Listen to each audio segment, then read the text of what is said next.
And welcome, ladies and gentlemen, to another edition of Tornado Talk, an inside look at Brevard College athletics. Glad to be with you again tonight on a Monday evening. We're bringing you these virtual editions of Tornado Talk throughout the summer, and want to welcome our Facebook Live audience and encourage you to comment or ask questions throughout the broadcast. It's a special edition featuring women's soccer this evening, so the entire program will be devoted to the women's soccer program, and thrilled to have with us tonight the women's soccer coaching staff, head coach Juan Mascaro. Coach Mascaro, thanks for joining the program.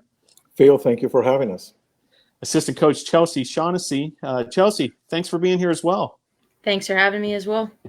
And the newest member of the Brevard College women's soccer staff, and a familiar face to followers of Brevard College athletics, Patrick Hall. Patrick, thanks for joining the show. Thanks for having me.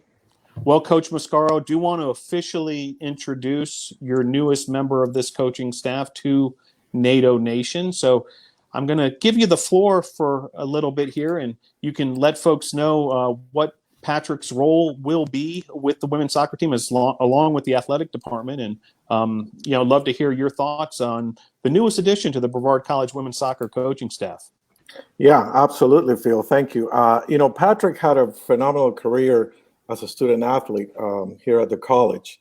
So he comes across as being somebody that, a couple of years ago, I kind of noted that he was interested in athletics and interested in continuing his career in athletics.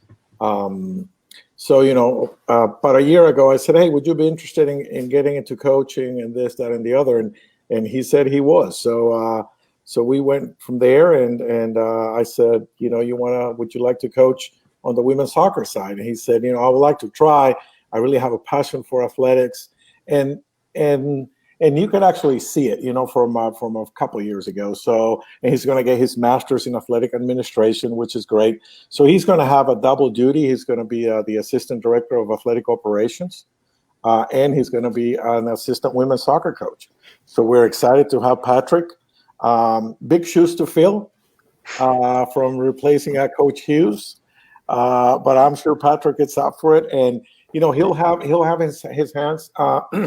In all aspects, he's going to help us out in all aspects of the program. He played as a goalkeeper. Obviously, that's his trade. But I don't want to. I was a goalkeeper back in the day, and sometimes goalkeepers get pushed into that corner, and they just say, that's all you can do. You can be a goalkeeper coach. Chelsea's definitely going to keep being the goalkeeper coach, and I want Patrick to go out there and be on the field and help me on the field, because I don't want to. Just put him in that corner and say, okay, you're just a goalkeeper coach and that's it. I want him to get all the experience that he possibly can. So I'm very excited to have him, and he'll be a great addition for Chelsea and I. Very good. Thank you for that, Coach Mascaro. Coach Shaughnessy, I'm sure you're happy to have Patrick on board as well. Yeah, I'm definitely excited. I mean, I think I agree with Coach Mascaro in the sense that as a goalkeeper, you always get pinned into the goalkeeper role. So I think it'll be fun to see him switch roles and see the field players. But I'm also very excited to, bounce some ideas off of him as a recent graduate and, going through these training sessions on the goalkeeper side. So it's going to be great to really get different concepts down. Very good. And I must express my excitement to have Patrick on board as well. He's going to be working closely with the Sports Information Office, both myself and Joseph Marvin. And, he's worked with us these last couple seasons, getting a lot of reps on the broadcasting side. So he's got some experience broadcasting, in fact, women's soccer, this past season or two. And Patrick, I want to, again, congratulate you on your new role and exciting time for you. What are your thoughts as you now have your feet fully into this deal and you embark on this career in athletic administration as well as coaching? Yes, I'm excited. I got to start in the second week of working in the athletic department here at Brevard, and it's all that I expected and more. I'm just excited for everything to go these next couple of years. And then on the soccer side, I agree totally with what they're saying. Goalkeepers, you kind of get pinned into the corner, but also as a goalkeeper, you see all aspects of the game sitting behind the other 10 players on the field and seeing what they do and see what you could work on. So really using my insight in that sort of thing to work with the field players and help the team get better. Very good. And Coach Mascaro, you mentioned Coach Hughes, Ashley Hughes, an incredibly prolific player here for Brevard College women's soccer, all over the record books as a effective striker and the leading goal scorer in school history, and then had a great year contributing as a coach this past season, and now is off to dental school. So really exciting, her chasing her dreams. Would you like to kind of sum up what Coach Hughes, Ashley Hughes's, contributions to this program was, both as a student athlete and as a coach? I mean, it's probably pretty hard to do it in only about 30 minutes, but I'll try in about 2 minutes. I think just not as a player, but as a player, she brought goals, and she was the type of player that wherever she needed, she was going to play. I mean, she played 2 years as a center back, 1 year, as a holding mid, and just 1 year up top. Can you imagine the amount of goals she would have had if she would have played all 4 years up top? But is that type of player that it's willing to do what's best for the team, and that's really the type of player that we're looking for. And it's hard sometimes because you want to play up top, you want to score goals. Most soccer players want to score goals. That's why you play the game. Except the ones that play in goal, obviously we want to stop them. But and aside from the field, as a teammate, she was a great teammate, a great leader, a great captain. And then as a coach, I think she brought in good ideas. She could translate the game to the players, which is always good. I think they saw her more of a player to player. Which is always good. When it comes just from the coach, sometimes it takes a filter sometimes. And then in the classroom, she was phenomenal in the classroom. She was great, being an RA and all around the college. So, and then finally, she started dental school June 1, which we're very happy for her. And she's got 4 or 5 years to go, and then she'll be fixing my teeth at some point.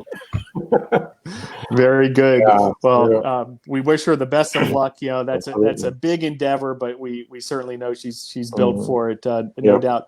Also, a piece of news these last couple weeks: the USA South announced this academic all-conference honorees, and the women's soccer team just an incredible showing here. 14 total USA South academic all-conference honorees.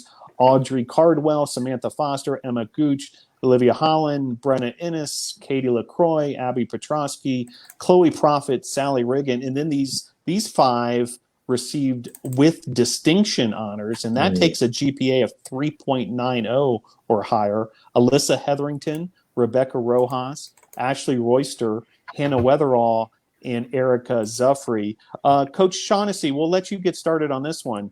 As far as those sorts of results in terms of academic success and USA South all-conference academic honorees, really's got to be rewarding for the coaching staff, considering, the emphasis on student athlete at a school like Brevard College. Yeah, I definitely think a big kudos goes out to all the players, and especially the ones with distinction. I mean, it's nice to see them with a 3.9 for both semesters, which is definitely not an easy task, being an athlete, even at Division III. I think, a lot of that goes out to each of those individuals for their drive. I mean, we really push that academics is a big part on our team, but soccer is also just as competitive on that sense. And our girls do a really great job throughout all the ranks at making sure each one of them is accountable for their GPA and really pushing to strive to be the best in the classroom as well on the field. So I definitely think a round of applause goes out to all those ladies and the rest of the team.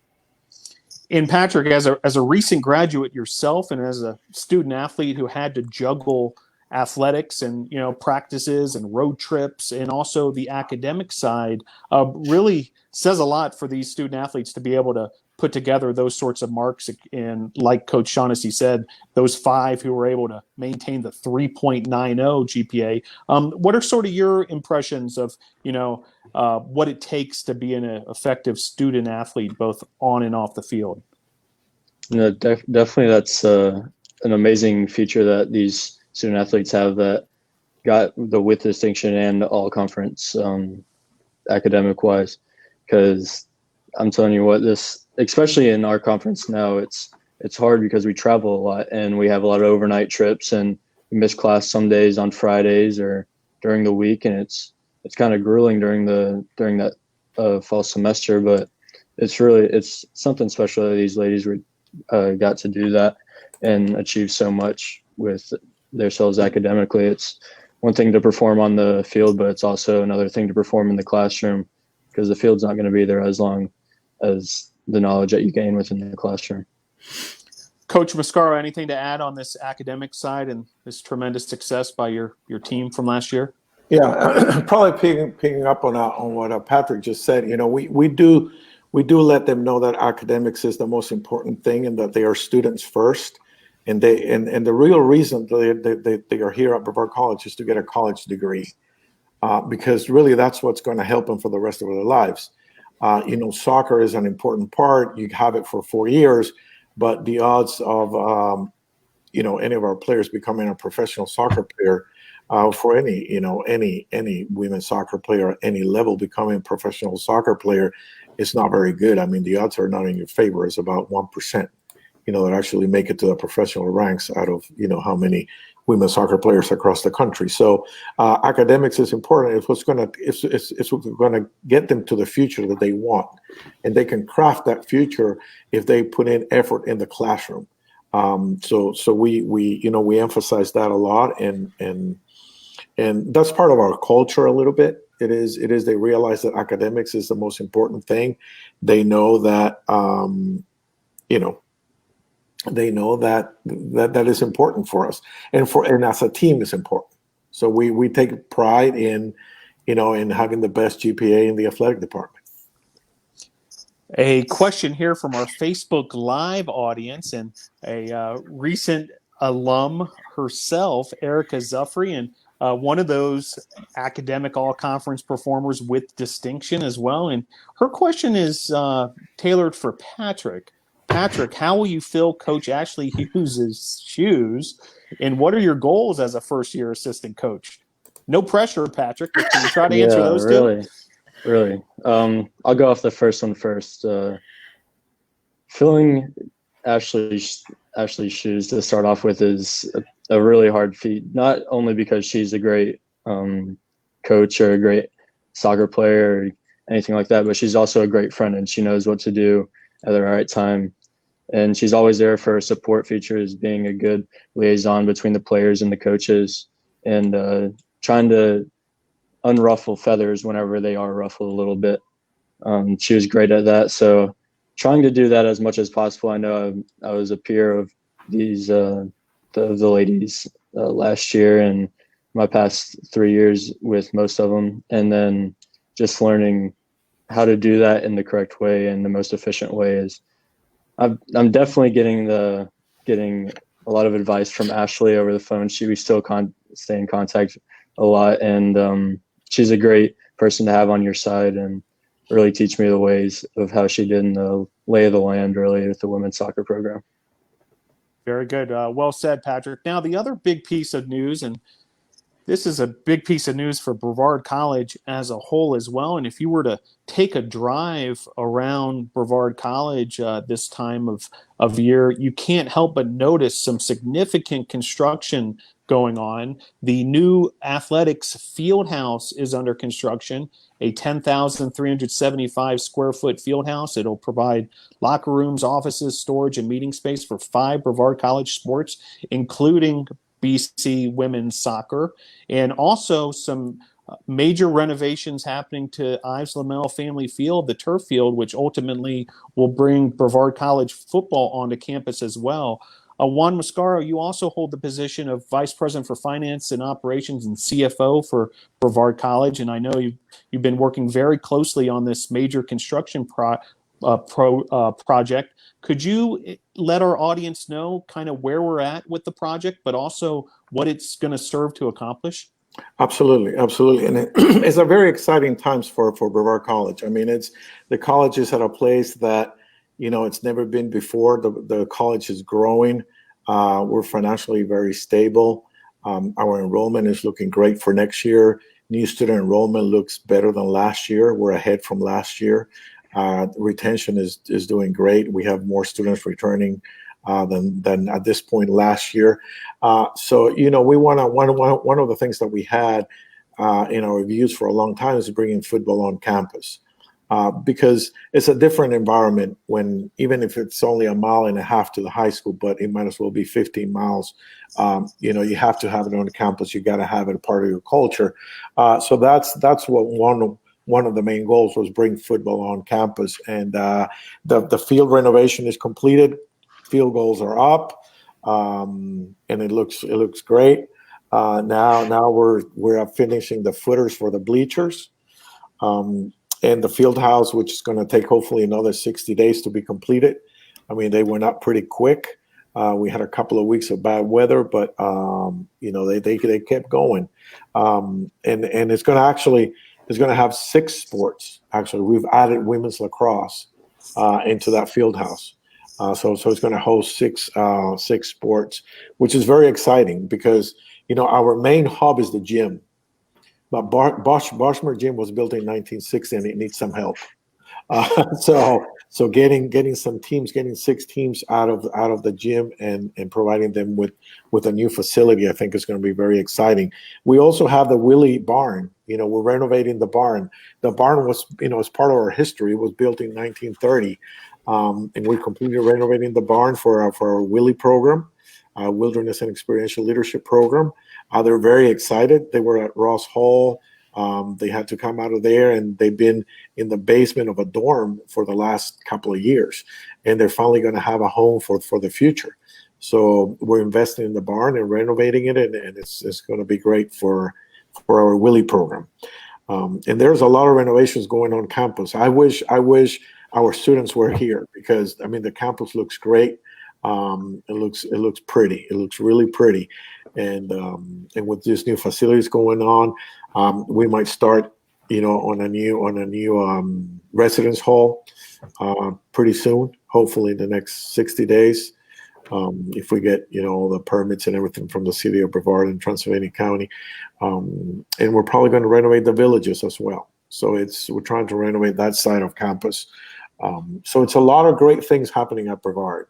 A pandemic is not going to stop us. Right. Appreciate all that detail, Coach Mascaro, and also some new athletic department offices in the Boshemer Gymnasium. In fact, where Patrick and myself are broadcasting from tonight. That's great to have the whole athletic department in one spot and close to where all the action is. Yes, it is. And I'll be honest with you, Phil. I'm not a jealous person, but I am today. And I've been for about a week. When I was the AD, I used to dream about those offices for like 6-7 years. And I'm so happy for Miranda and her staff that we finally were able to get it done, thanks to a gift from a donor. And they're beautiful. They're beautiful. They turn out really great. It gives now really that the athletic department can be a department because. We were the athletic administration was on the other side of campus, so now it's everything in the gym. There's going to have more interaction with student athletes, with coaches. So I think it's great for our admin staff to be in the gym. Yeah. So 6 sports will be operating out of the field house with locker rooms and meeting space. The football team, the baseball team, the softball team, men's and women's soccer, and women's lacrosse. Coach Shaughnessy, I know you're often talking to recruits and prospective student athletes here at Brevard College. This addition of the field house and having, brand new locker rooms and meeting space for the women's soccer team. I'm sure it's been an exciting time for you as well to, be able to communicate this to potential student athletes. Yeah, it's definitely something that's been easily marketable. I mean, it's definitely nice to talk to future athletes and about their future space, and be able to talk about how we're going to have a home within the campus just for our team that, you know, they can kind of hang out before games, before practices, in the off season. It's definitely a great, you know, benefit to sell. I also think, you know, having football come back to campus really does change athletics culture. And our athletes do a great job of, you know, peer support and showing up to each other's games. So to have football come back, it definitely gives that extra benefit. I mean, who doesn't not like going to a football game? So it's definitely been a great thing to talk to the athletes and then talk about the future buildings. I mean, our campus is already beautiful enough, but to see the growth during a pandemic, I think just helps the cause. No doubt. And great call in terms of football kind of energizing, you know, the campus coming off that historic season that they had last year as well. So a lot of energy, a lot of great things.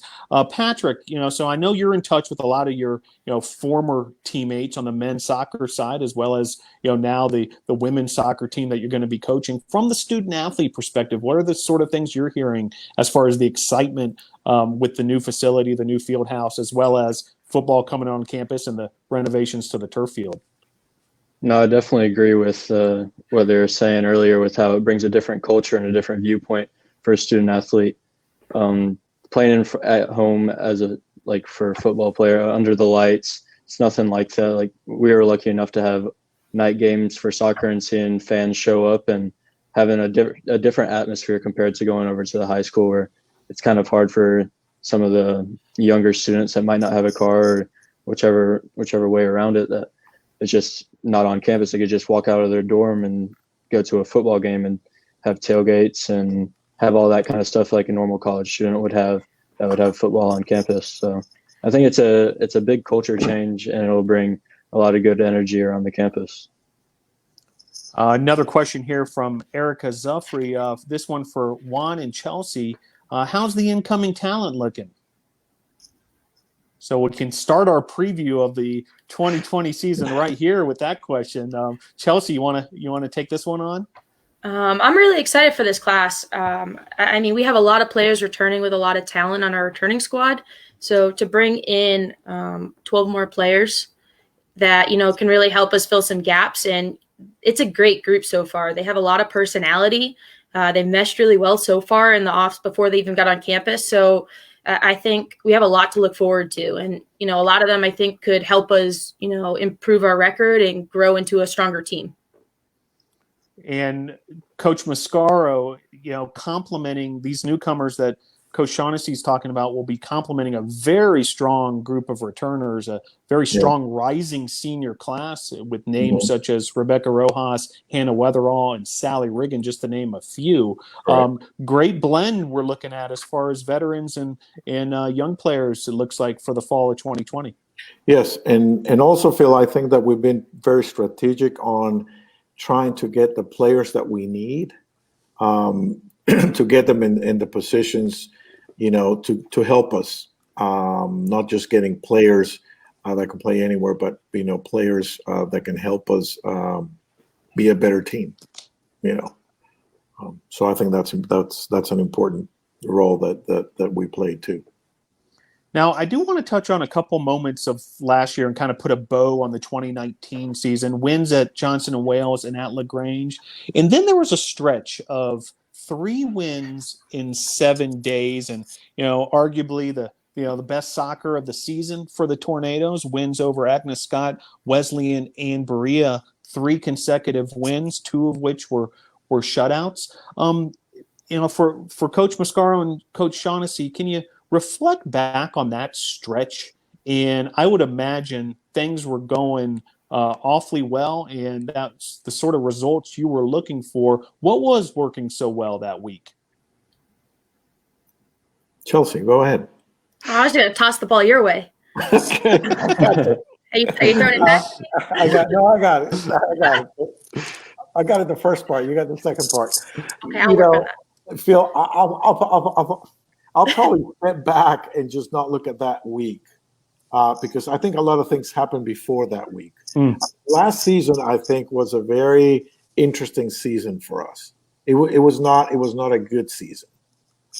We were not happy with it. One of our team goals is to be at 500, be over 500. If that means win every game that we play, great. But at least we got to win more games than the ones that we don't. So, we were not happy with the results. But if you see it, and when you analyze it, and you step back and you reflect on it, we lost six games by 1 goal. We tied 3 games. So the issue that we had is, we had a hard time scoring goals. And we knew that was going to happen to an extent, because if you go back to fall 18, we're coming off a great season, 11 wins, 42, 46 goals. But 3 seniors scored 36 of those 42 goals. So we knew that we were going to have to score by committee instead of having 1 or 2 people that you kind of give it to and say, we know they're going to score. So, I praise the team in the sense that, we never gave up. We always kept working hard. Even when we were down 1-0, we never let up. We kept going, and sometimes the game ended up being 1-0 and we lost. But we never gave up, which is a great thing for the team. It's pretty easy to give up after things don't go well, for 3 or 4 games. And then we go into that weekend and that week that you're referring to, and things just clicked. I think we knew they were important conference games for us. When you play a conference team, I think it's different, and players know it, and you really have to give it all your best. You should give it all your best at every single game. But for some reason, conference games tend to be more important in the minds of the athletes, and things clicked for us, and we had a great week. And we scored some goals, which was what we've been having a hard time doing. If you recall, we played a game that we probably hit the post 3 or 4 times, and we missed a PK. The ball just did not want to go in, and that's just, and so we were creating opportunities. If you see the shots, we were taking shots, we were taking crosses, we were getting up there. And, unfortunately or fortunately, depending how you see it in soccer, coaching-wise, you can take the team to the final third. Once they are in the last third, it's really not much. Players have to make it happen. And some players are just, the scoring comes easily. For some others, it doesn't. And we were lacking, I think, 1 or 2 players that could score goals for us. But overall, a disappointing season in the sense of the record, but a pretty good season in the sense of the effort. And then the team stayed together and they work hard. And, as a coach, you appreciate that. You really did. And the defensive numbers strong, as well as the goalkeeping. Rebecca Rojas, a multiple winner of the USA South Defensive Player of the Week award, and several shutouts and 1 goal, allowed type performances throughout the year. If you go back to the Maryville game, Maryville had probably scored on average of 5 or 6 goals per game in the last 3 or 4 games before playing us.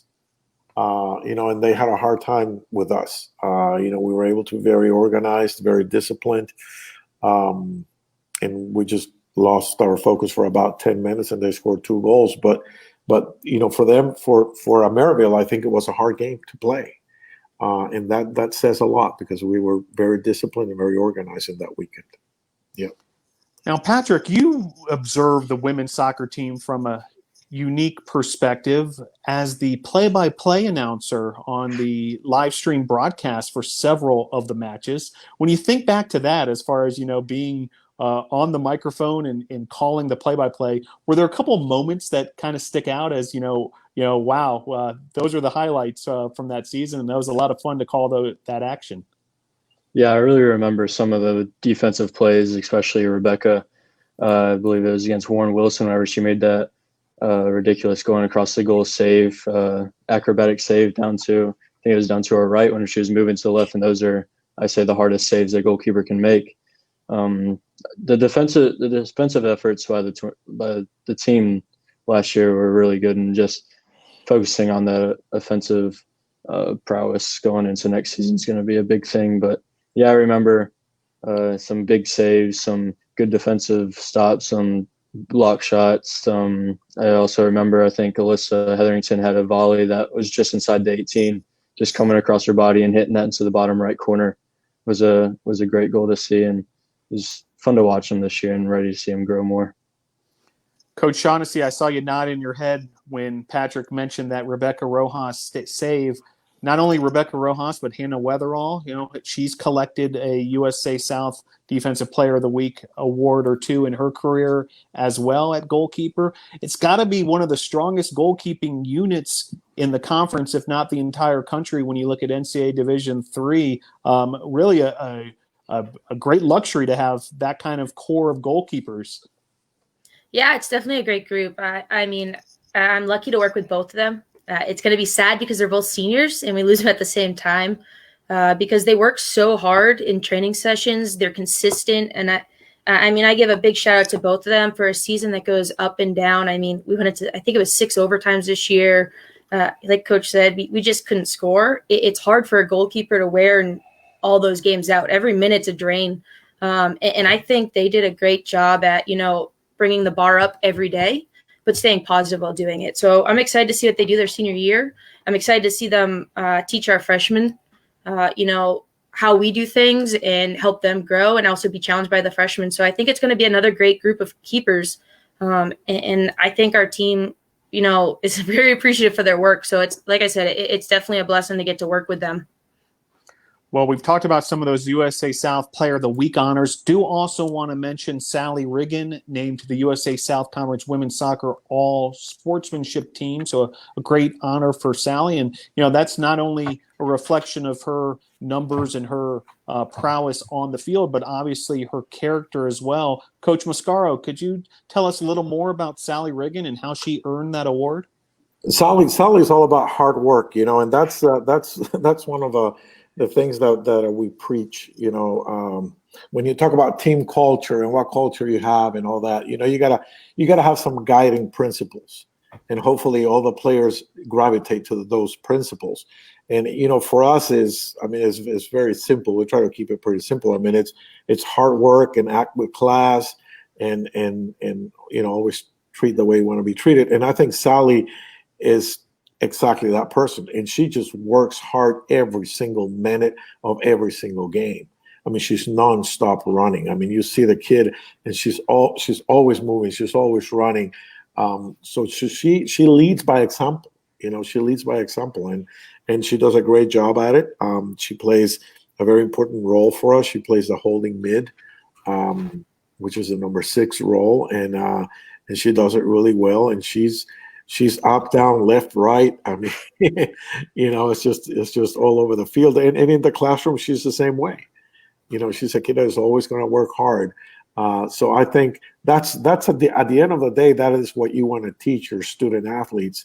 In the end, playing soccer games and winning is fun and all this is great, but you want them to have something after they leave school and remember their soccer experience by 1 or 2 things.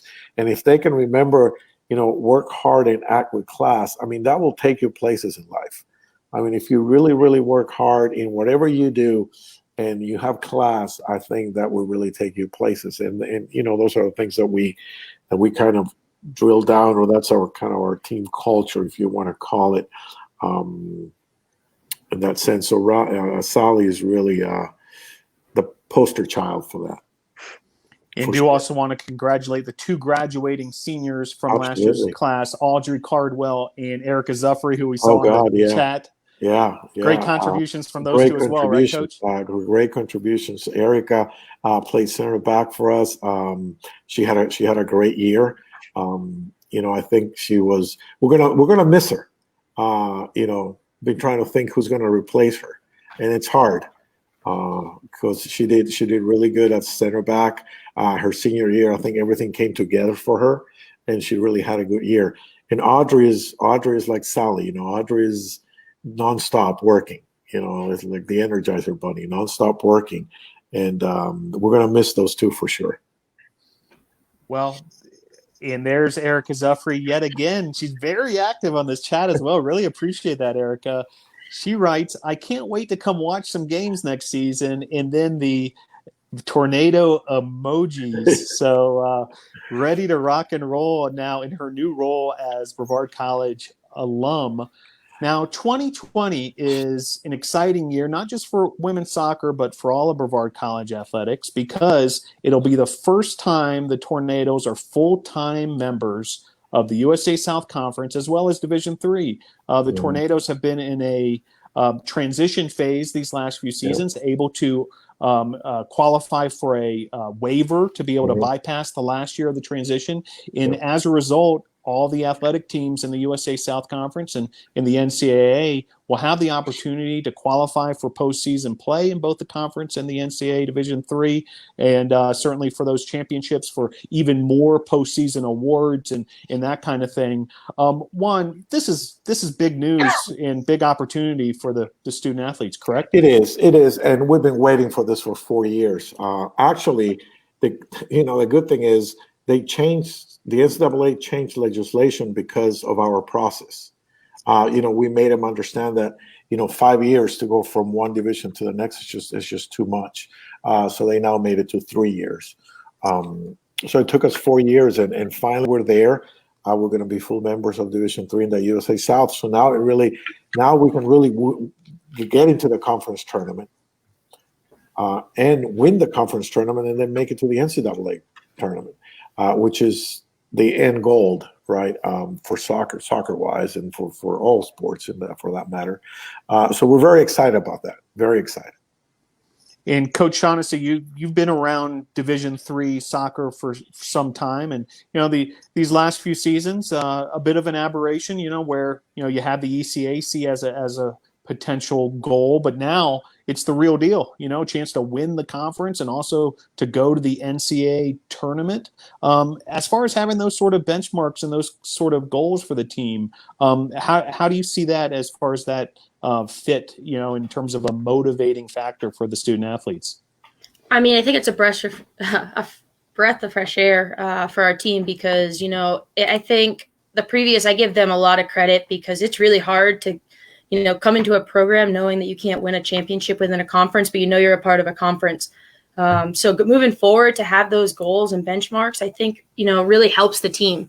But I'm excited also because we didn't have those goals, and our team did an excellent job and has done an excellent job of building a great culture and positivity behind it. And, I think it's only going to get better, because now you can be rewarded for those. And I give a lot of credit to our alumni for pushing that and really setting those goals without having, the achievements behind it. But I think it also is going to give, our incoming class, the returners, really a great opportunity to make a stand, especially in a conference, because we might not have had the most successful season, but we were still competing throughout the ranks within conference. And I think if we continue to grow in the right direction, we're definitely going to be contenders. Yeah, no doubt about it, and encourage folks to go to bctornadoes.com. The 2020 schedule is up, and you can also find stories on the Fieldhouse construction and the academic all-conference team and so forth at bctornadoes.com. Well, we've been touching on it a little bit as far as this culture of Brevard College women's soccer, and not just Brevard College women's soccer, but sort of the makeup and the dynamics of Brevard College as a whole. And we'll start with the recent graduate on this one, Patrick Hall, and now part of this women's soccer coaching staff. Patrick, now that you've graduated from Brevard College, simply put, what makes this place special? In my opinion, it's the community standards of what Brevard brings to everybody. Putting yourself in, Brevard is what you make it. So putting yourself in the situations to best grow you as a person, getting out there, doing the things that you need to get done, to just connections, networking. Brevard's great for networking. Get into the city and the town of Brevard and meet people. I know we have our Tornado Club has multiple people that are there to help. They come to your games, they stay after the games, they talk to you. It helps you just gain more knowledge as a person, as well as going to the next stage in your life. As myself as an example, getting just trying to put myself in the right situation gave me the opportunity of course, going to get my master's and having a job as well as right out of graduating, and trying to put an impression on a senior, which I guess worked out in the long run. But yeah, I'm just appreciative of being involved with the athletic department and getting a step in the door there. And Coach Shaughnessy, when I mention team culture, team identity, perhaps some, sort of recurring themes when it comes to Brevard College women's soccer, what comes to mind? It's a quirky bunch for sure.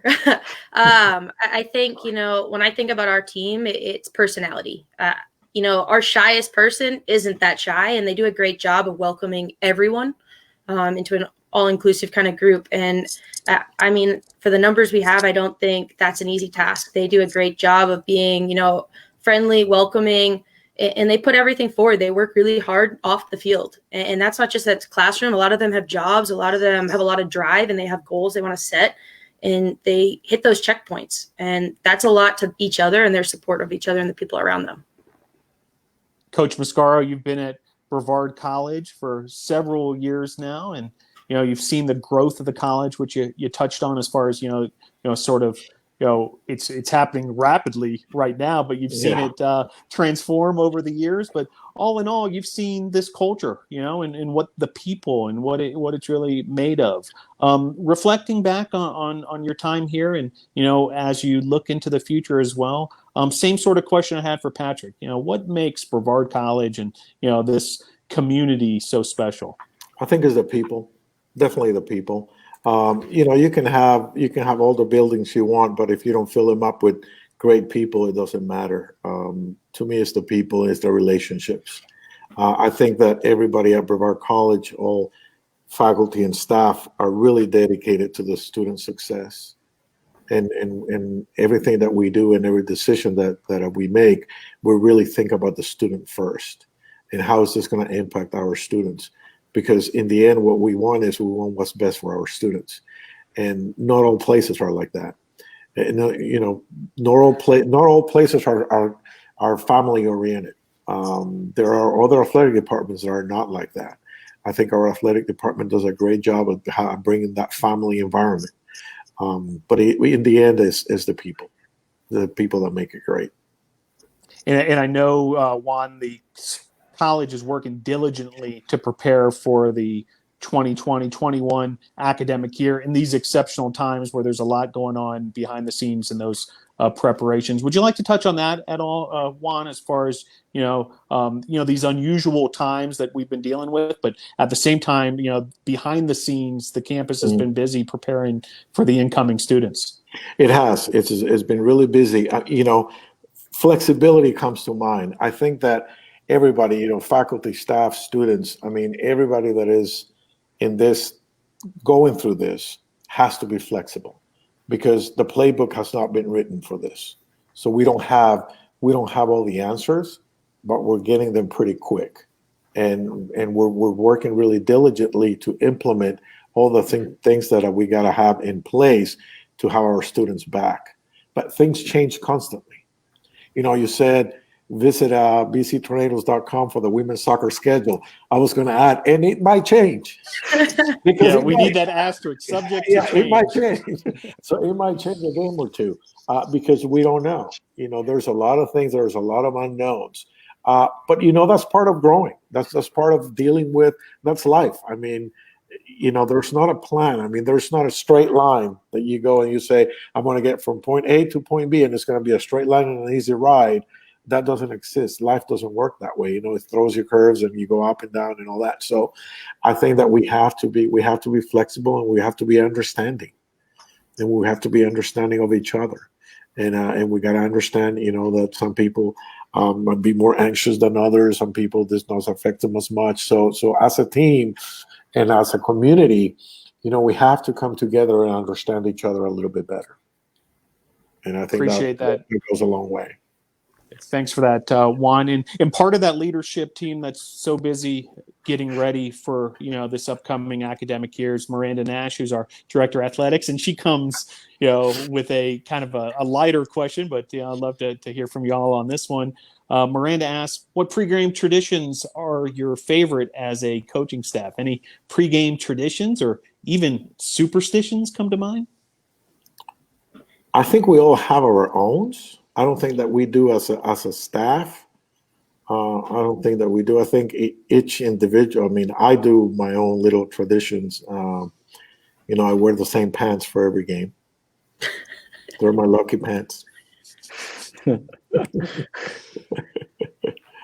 Chelsea, can you match Chelsea, the lucky pants somehow? I don't match a lucky pair of pants. I don't know. Like you said, I think we all just kind of do our own thing.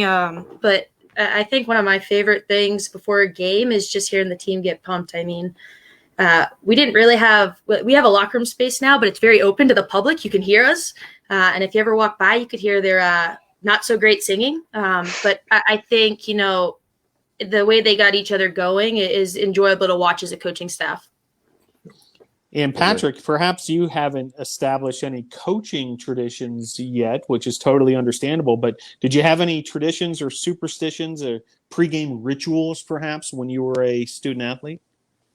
Yeah, so I had some I was playing. Every time after the national anthem, we'd get into our team huddle, and then after we broke away, it's always a prayer and thankful for the opportunity and stuff like that. And then I'd always go back to the goal and touch a post, crossbar, and then the other post, and then go into the game and really get focused from that. But other than that, I'm excited to see possibly what kind of superstition it would go into the coaching side of things. Very good. Well, the women's soccer coaching staff, really happy you all were able to join us on this special edition of Tornado Talk. Would like to just close out with whatever might be on your mind. If there's something I may have left out in the line of questioning tonight, or anything you'd like to add. We'll start with head coach Juan Mascaro. Final thoughts as we head towards the fall of 2020. No, just very excited about having our students back.